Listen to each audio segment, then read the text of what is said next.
All right, everybody. Hi. Alexis here from Kawaii Girl Gang, coming with another episode of Alexis Attacks. And this one has been long in the making in terms of me figuring out how I want to get the words together to talk to you about troubleshooting your drift. This is like the topic that I've been wanting to talk about, and it's kind of like the whole reason why I kind of like created like the whole Alexis Attack series. And I've just been thinking over and over, like, how have I been like learning everything that goes into like making sure that this car like does what I want it to do. Not even what it's supposed to do, does what I want it to do when I want it to do it. So yeah, I think I'm ready now. I finally got kind of like all my thoughts together in terms of how my learning has come. And yeah, I'm just really excited to share it with you. So I guess here it goes. I'm going to start off with like two mini kind of like disclaimers, okay? Before the disclaimer, one, thank everybody who has given me like great feedback and support so far on the episodes that I've done before. Thank you so much for watching. Spread the word. Yeah, just thanks. It always surprises me when I see somebody like walk up to me and be like, hey, I watched your video. It was really good. And I'm like, really? You watched it? Like, that's cool. So thanks to everybody for their support. That said, just a reminder that like this whole journey and this whole like video series is my personal journey. And I do hope that it helps somebody, especially somebody who doesn't have a whole lot of experience with cars and mechanics who wants to get into RC drifting. I hope it helps them. But just a reminder that this is like my experience that I'm sharing. So it's not, you can't tell me I'm wrong per se to like a certain extent, because I'm more sharing my experience. I do welcome feedback. Excuse me. I'm totally open to feedback though, especially if it's like an actual factual detail that needs to be clarified for, you know, giving best information or to help me out. And a lot of you guys have stepped up and offered that feedback, and I really appreciate it. But kind of like how I've talked in the previous episodes about like drive style and stuff like that, there is a degree of like the learning process and the driving process that is unique to each individual. So just, you know, kind of keep that in mind, that this is my unique experience that I'm sharing with you, and I hope that somebody learns from it. The other part is kind of in the same realm. This is not like an exclusive like end-all be-all source of information when I start talking about how I think about troubleshooting my car. I'm sure there's tons of ways to think about things and tons of ways to come to a similar conclusion or different conclusion that all results in improving your car's performance. This is kind of just what I've learned and what I'm thinking and how I go about thinking about my car and what it's doing to improve its performance. So like I said, my experience, not exclusive, my opinions, hope it helps. Here we go. So the first thing that I realized that I had to learn in order to really understand how to work with my car is I had to understand like the physics of sliding, like how the car actually does like the drift thing. Like I had to figure that out. So how I figured that out, I mean, Google. Like I Googled so many things, but I really came to the conclusion of understanding like the mechanics and the basics, the physics, I guess I should say again, the physics of sliding or drifting. But in physics terms, what we're talking about is the concept of sliding friction, which I didn't fully understand. But I have a lot better of an understanding of it now, and it's definitely helped me understand how to work my car and improve my car's performance. So in a nutshell, here goes sliding friction, which is pretty much like the principle that allows our cars to drift. And put this aside. Super side note, and I do this all the time, I'm really sorry. Shout out to my KGG like homemade tuning board that is still holding up. Like I made it with like you know, no expectations, but she has been taking a beating and she is still around and I really love her. So yeah, I just wanted to say that.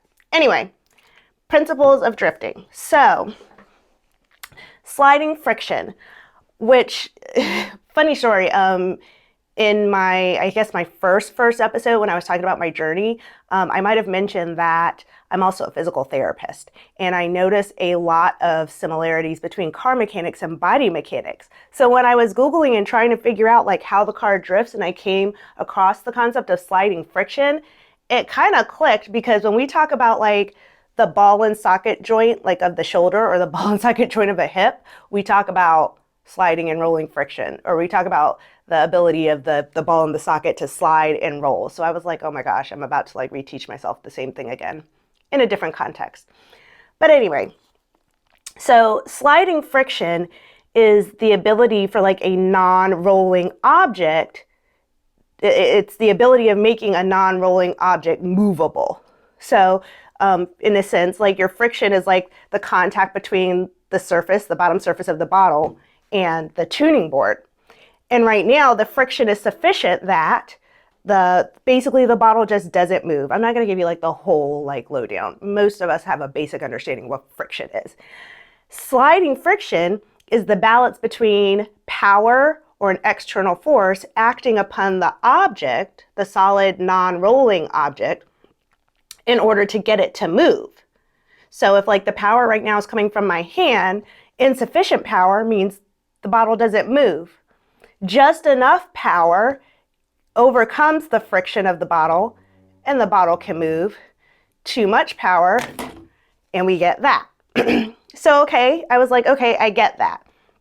I totally get that. And if you want to get kind of a little bit more detailed, what we're actually looking for, or what we're actually achieving when we get to like the actual sliding part in the car, is the coefficient of friction, which is kind of like the ratio, the ideal ratio between the power and the object, so that it doesn't go off crazy, but it still moves in a nice and controlled manner. So that instantaneous ratio between how much power and how much friction is between the two surfaces is called the coefficient of friction. So what I realized is that I have to create almost like repetitive, like instantaneous little tiny coefficients of friction that work as I'm creating like that drift path. So I was like, okay, I got that. But then it was like tripping me up for the longest time. I was like, okay, that makes sense, but like it's a car and there's wheels. And so I was really stuck on like understanding like this concept. I've got to create enough power to overcome the friction, but this is like the solid object. And then when I was reading up and talking about, or reading and talking about rolling friction, which is how like something rolls over a surface, they were talking about like the changes in how like the object like presses into the surface and causes rolling. Anyway, I was really confused about like, I understand rolling friction in the front of the car, but then I didn't get like, because these are wheels and like the wheels spin. So I'm like, the wheels are rolling, but like, how are we getting the sliding friction? And then it just dawned on me, I had to kind of remind myself that that is actually the essence of your diff. So on this car, this is my RMX. On the RMX, on the front of the car, you see like that free floating like steering assembly and axle, such that the wheel rolls just effortlessly.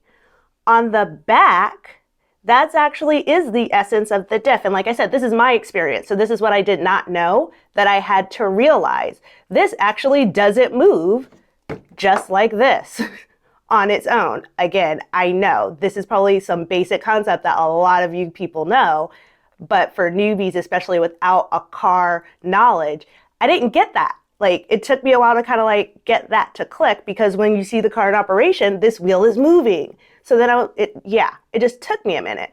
But what I realized is this does not move unless it's getting power for it to actually move, and that power comes from the diff. So the diff of the car is essentially the finger principle moving in essence, the wheel, and that's how the rear wheels end up moving. So then when I realized that, that kind of was like a really big turning point for me. I understood that the diff was a manifestation or was a power delivery, which I knew. It's just, you know, the puzzle pieces have to come together. I really understood at that point that the diff is the power delivery that gets to these fixed wheels back here, but forces them to still move. And it just so happens because they're wheels, they move in a circular pattern versus they move in a circular pattern when they need to. Or if you're getting translatory motion, or if you're getting lateral motion, I guess I should say, they actually do stay fixed and create a little bit of initial slide before they start going into like their circular pattern again. So that was the first thing that I had to do, is that I had to understand the basics of like the sliding friction concept. And what I took away from that is that the sliding friction needed to drift the car comes from that coefficient of friction. The ratio or the balance, I had to make sure that I always have a good balance between power delivery and friction in the rear. If there's an imbalance at any time, the drift will not be accomplished in some way, shape, or form. And that's actually the essence of troubleshooting, which I'm going to get into in later episodes. How the drift gets messed up kind of gives you clues as to what the problem is. So that was big point number one, which was like super big light bulb for me. And then the second thing that I did in terms of overall understanding my car so I can start troubleshooting my driving and my drifting was understanding the car mechanics in terms of the power versus the friction components. So I understood, I got the concept of what sliding friction is. It's that balance between power and friction so that the car, or the rear of the car, is able to glide because it doesn't roll on its own like the front steering. So then I was like, okay, how is that happening? What are the parts that contribute to power and what are the parts that contribute to friction? This is where I said in the beginning, not exclusive, because there are probably like little finite details that I don't quite know yet, or parts that I have not necessarily, really dove into yet to get some details. But these are like the basics that I've discovered so far. So far, your power components that deliver the power to the rear of the car so that it contributes to that sliding friction that I'm talking about. The power components are, I don't have them memorized, so I have my notes here. Basically, your battery, the ESC, which distributes the power to the other electronic systems throughout the car, your diff, your axle, and then kind of your suspension, like your shock and your spring assembly. And the reason, and I kept going back and forth about like how the shocks and the springs kind of like contribute to the car performance, and I might actually not have this completely right. But for what I understand right now, the suspension actually balances, it's a middleman almost. It adds further balance, or it brings the potential for further balance between the power and the friction for this coefficient of friction to be achieved so we can keep like our drift going. It kind of modulates the power and the friction as you're driving. So what I've kind of come to understand is that the spring modulates power acceptance. So that's why as you like start going into the drift and you get some roll in your car, the spring compresses. My understanding is that if the spring wasn't there, like force and momentum and the power created with the car, basically like the power created from the mechanics of the car, without the spring, the car would just kind of like slam down and either like overslide or like maybe not even go anywhere, depending on if the power, there wasn't enough power, or it just would be very abrupt, very sudden, probably not very controlled as well. That spring compression helps to modulate how the power is focused, or how the power a little bit more is applied to the rear of the car so that things go a little bit more smoothly. Again, that's what I'm picking up so far in terms of what the spring does. The shock part, so like the piston and the oil component, that modulates the release of that power as you're kind of getting out or coming out of that sliding friction or coming out of that drift. Understanding that if it wasn't there, then the spring would just bounce back. And again, the car would just kind of like jerk back maybe out of the drift to like, you know, your straight direction. So the spring helps to modulate power acceptance as you're going into the drift, and the shock and the oil part kind of helps modulate the power release so that you can smoothly get out of the drift and keep like driving nice and smoothly. So those are all the power components.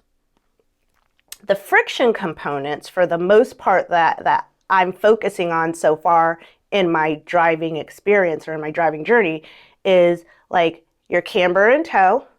I'm starting to get into understanding tire compound, and then like the wheel, like the traction, like high traction wheel, or like the stiffness of the actual like wheel component versus like the tire and the tire compound. Weight distribution is a friction component. And then, which I haven't really gotten into yet, but I identify it does affect friction, is like your center of gravity and like roll center type stuff. Like I said, I haven't really gotten detailed into that, but I have an understanding that that probably increases or manipulates how much compressive force goes into, we'll stick with the rear, how much compression force goes into the car. And I shouldn't have done that because that's tapping into suspension, but like how much downforce goes from the wheels into the car, which can manipulate the ability to control that drift as well. So just to like recap, in starting to understand how to improve the performance of my car, the first thing that I had to do was understand what drifting is from a physics or mechanical perspective, like what goes into that. And it's that balance between how much power, how much friction is happening at the time when I'm driving. And then if you get ideal balance, you get good drift. From there, I had to figure out, okay, if I know that it's a balance between friction and power, what are the parts of the car that provide power and what are the parts of the car that provide friction? So then as I'm looking at the car and there's a problem, if I can figure out that it's a power problem, I know what parts of the car to kind of look at. And if I can figure out if it looks like more of a friction problem, then I know what parts of the car to look at.